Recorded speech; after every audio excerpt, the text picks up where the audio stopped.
started and I wasn't recording sound, so.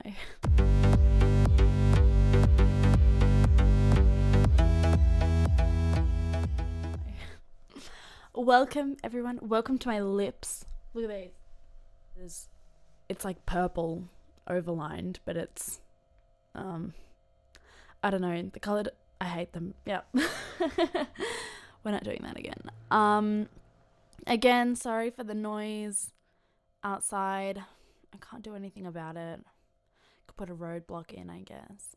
Okay, I've had an interesting week because it's been lockdown. And if you're in lockdown, you know it's just a struggle. I'm on struggle street and it's just getting worse. And it's been so hard to stay motivated and get stuff done.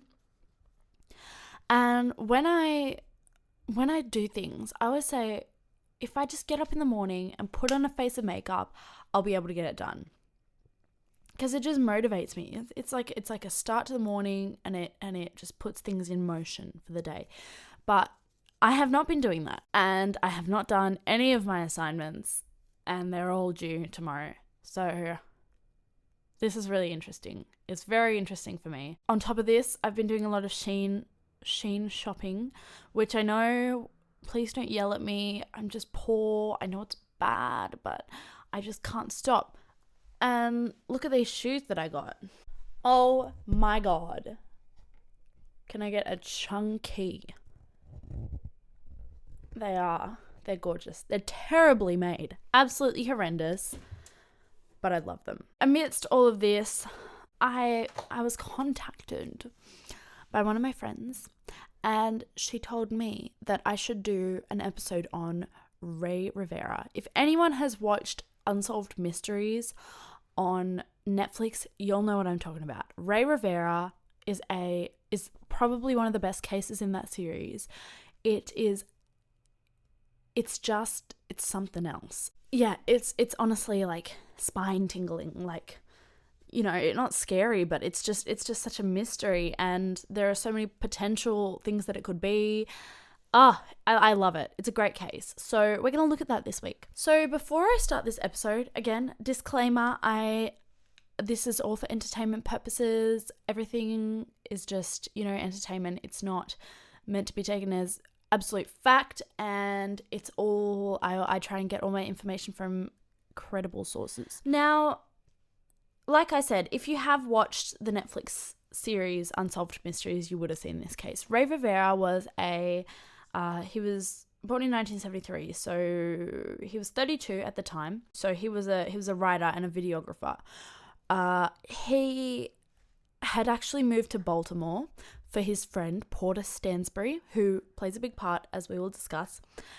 He moved to Baltimore in order to work for Porter and his company Stansbury and Associates Investment Research, which was a subsidiary of Agora Publishing. Now, he had stopped working for Porter, and he had moved to another subsidiary of the same company 6 months prior to his death. So May 16th, 2006 was the date that Ray went missing. He'd received a phone call from his work because it was connected to the switchboard. He left his home. He ran and he collected his things and left. And that was the last time that anybody saw Ray. For a few days, he was missing. His family was trying to find him. There was no trace of Rivera. Until a few days later, when his parents discovered his car, it was a parking lot near the Belvedere Hotel. They'd found things in the car. His wife was particularly committed to this whole situation. She searched the car. She was on a mission to find him, and he was absolutely nowhere to be seen. They couldn't find him. Then his body was found in the conference room of the Belvedere Hotel, or near the Belvedere Hotel. It was found, on the ground. So at this point you're thinking this could be something to do with foul play, because it just seems so strange. His body is found. There are no signs that he has harmed himself.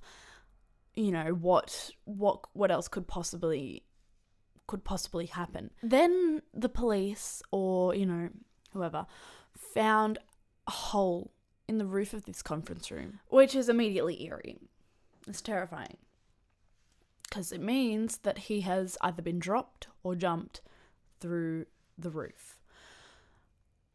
So basically, the police have ruled, at this point, they've ruled it out as suicide, because it just seemed so much like he'd jumped off a roof, because this building was surrounded with other taller buildings. But mathematically, it does not make sense that he did jump off this roof. On top of the roof of the Belvedere Hotel, which this conference room is like under, they found his glasses and his phone relatively intact, and his shoes, which were thongs, flip-flops, that were not intact. So all of the theories point towards him jumping off the roof. The theory relies on him having to have gotten up to a certain speed to get over the horizontal and fall through the roof. At the point where he did, he would have had to come out from the top of this roof a little bit.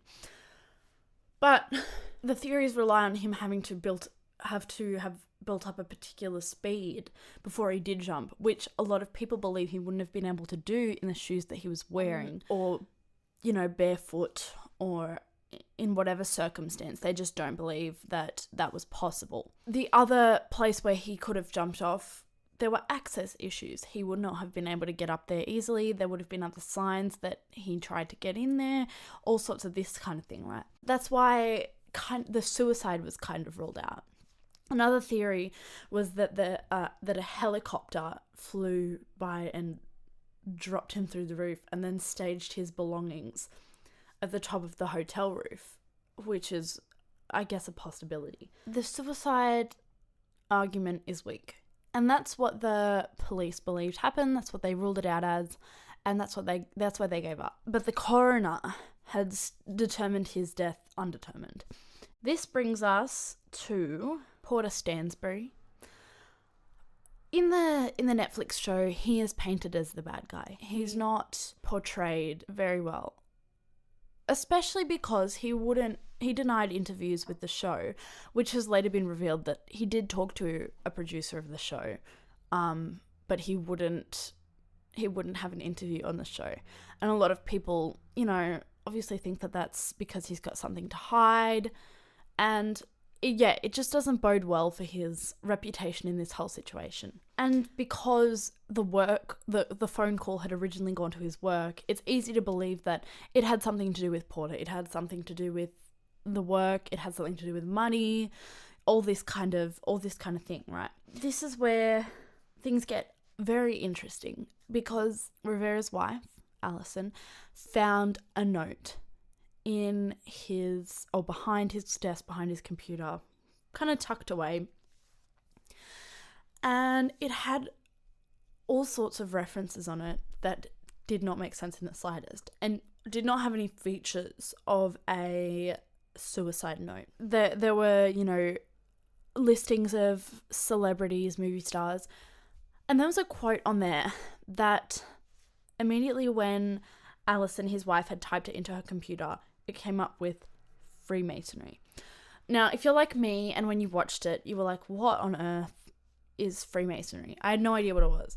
It's like a society philosophic. That's the word. It's philosophic.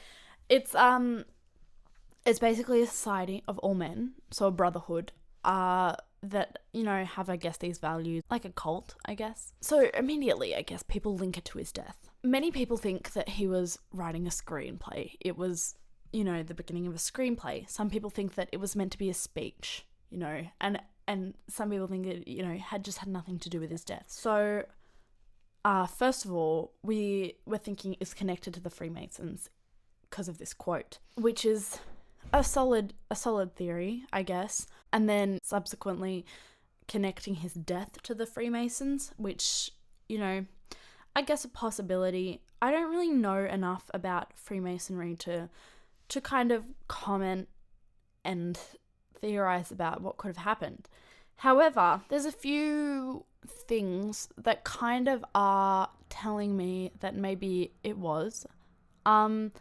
His wife said he was definitely kind of curious in secret societies, and maybe he was looking to do a screenplay. Maybe he'd, gone a bit too far and they didn't like it. And because he was interested in screenplays, that also links to another theory that his death was a reflection of the movie The Game, the 1997 thriller mystery The Game, which I haven't seen as well. So if you have seen it, then maybe you might be able to draw the connections yourself. So there was that theory. These are Reddit theories. There was another thing about Rivera's death, that there was a security camera that had not been working at the time that he would have passed through the roof, which could potentially have held the answer. But unfortunately, it just doesn't. And we, it's just so strange to me that everything surrounding his death is a mystery. There's another theory that he was experiencing mental illness, which I guess is an easy thing to turn to in all of these kind of cases. The most interesting theory, I guess, is that the note was in code. Some people believe that the note was written out to spell the word help. This is the note. And if you can see how they've drawn the words help.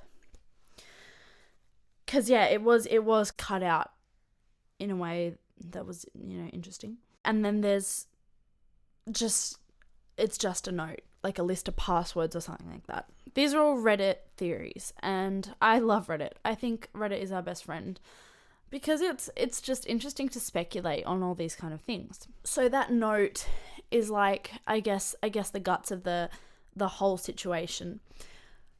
Then we get to Porter Stansbury. It seems like he's kind of just gone about his life, his professional life. Here's his business. It is called Stansbury Research. He had, it's not like that he was completely icy in the situation, though. He had actually offered $1,000 reward for anyone who knew anything to do with Rey Rivera's death, who had maybe seen him before he passed away.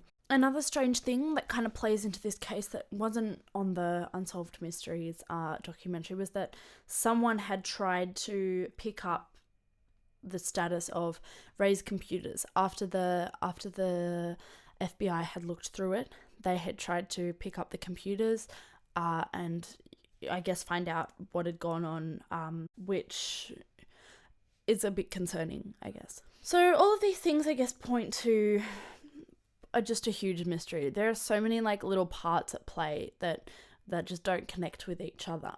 Personally, I usually have kind of a resolving opinion on unsolved cases. Well, resolving as far as I can resolve it myself. But on this case, I don't know what to make of it personally. It either has something to do with Porter Stansbury, which would make sense because of the phone call that he received that day, which is why he ran off. And then some course of events happened between the phone call and his death that had something to do with who was on the phone. My other theory, that it was connected to Freemasonry. Again, I don't know enough about Freemasonry to really determine that could be a viable possibility. I don't know. It really is an interesting case, and I do urge you to have a look at the Unsolved Mysteries documentary on Netflix because it's really good, and it covers in detail a lot more of this kind of thing. If you do watch it, let me know, and let me know in the comments what you think happened, because I don't know what to make of it. I don't know what I prefer. I don't know if I prefer cases about someone whose body is found and then you don't know how it ended up there, or not finding someone at all, which is even creepier. So yeah. So if you guys have any suggestions about what I should do for next week, do let me know, either in the comments, or you can tweet at me, still don't know the lingo, or you can DM me on Instagram, tag me in anything that you find. That would be epic. Lots of love, everyone, and I will see you all next week. Bye.